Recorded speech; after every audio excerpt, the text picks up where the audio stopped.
Seguimos en Madrid, en el 7º Congreso Internacional en Gobierno, Administración y Políticas Públicas GIGAP, y en esta ocasión tenemos con nosotros a Raúl Oliván, director de Zaragoza Activa, y a José Antonio Noguera, profesor de la Universidad Autónoma de Barcelona, y con ambos vamos a charlar sobre la metodología Nudge y su implementación en las políticas públicas. Los Nudge viene de la palabra inglesa de pequeño empujón, y hay poca literatura todavía de habla hispana porque viene de ese mundo anglosajón y básicamente consiste en inducciones que realizamos a las personas para que desarrollen actitudes que consideramos positivas bajo una arquitectura de decisiones y de forma muy sutil, ¿no? Cuanto más invisible, más fácil es un nudge. Es una intervención de política pública muy poco costosa, que consiste básicamente en diseñar la arquitectura de las decisiones que tienen que tomar los individuos a los que van dirigidos las políticas públicas, de forma que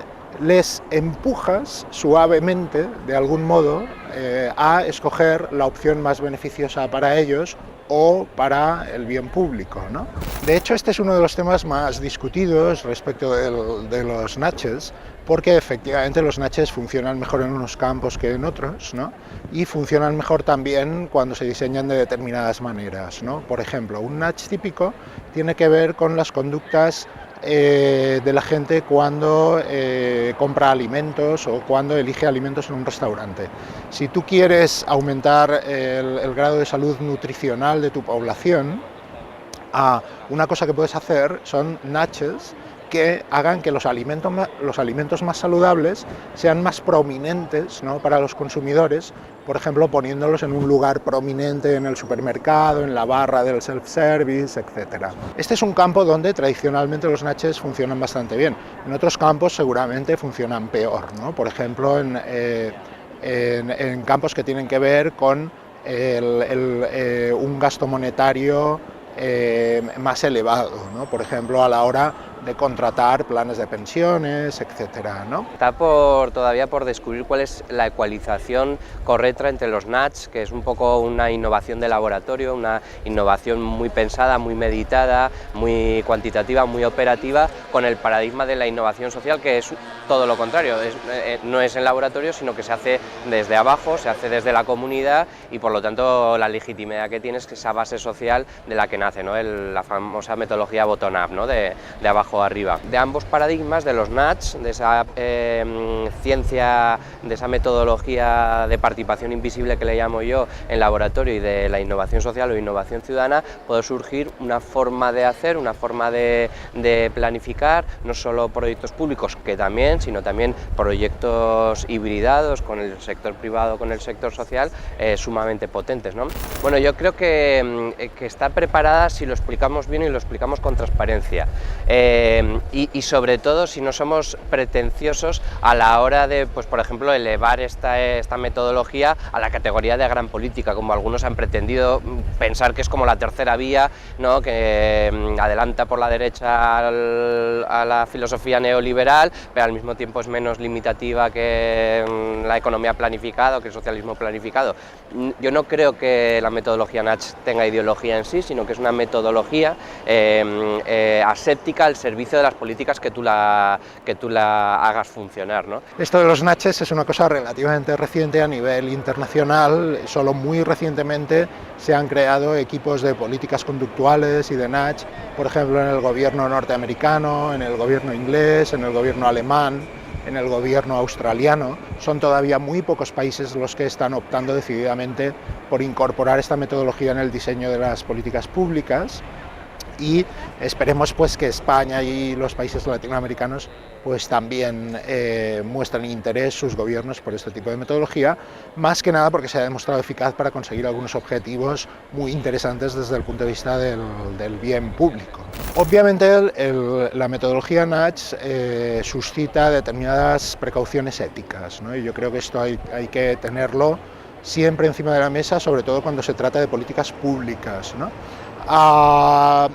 Pero uno de los argumentos que los defensores del nudge utilizan más es que no es posible una arquitectura decisional neutra en muchos de estos contextos. Es decir, la elección real no está entre aplicar nudges o no hacerlo, sino entre dejar la arquitectura decisional al azar o a la suerte, es decir, ser ciegos respecto de la arquitectura decisional que de todos modos existe, o diseñarla intencionalmente con objetivos de política pública, obviamente con unos límites que impliquen, por ejemplo, la no manipulación. Por ejemplo, todos los que diseñamos o intentamos diseñar políticas basadas en nudges, estamos de acuerdo en que, por ejemplo, mecanismos subliminales o que no pasen a través de la conciencia y de la deliberación de los agentes, pues son peores desde un punto de vista ético que aquellos que sí que apelan de algún modo a su conciencia, ¿no? La mayor debilidad, el mayor flanco que tienen los nudges es la deriva tecnocrática que puede acabar teniendo. Claro, una participación invisible de laboratorio de arriba abajo, pensada y calculada por expertos y tecnólogos, pues evidentemente se presta mucho más a la manipulación.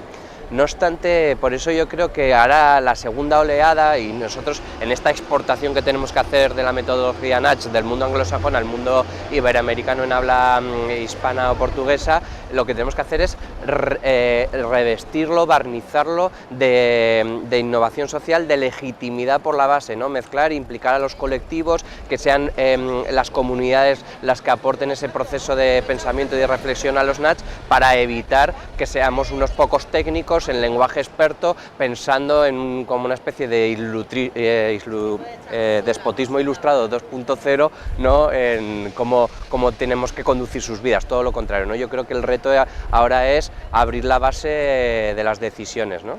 Bueno, la academia, yo creo que aquí el GitHub ya está haciendo muy bien su labor, como mínimo ya ha puesto los focos en las etiquetas, en los significados. Yo creo que esa es la labor que se os exige, ¿no? Y que se os reclama, que seáis vanguardia de lo que está sucediendo en el mundo.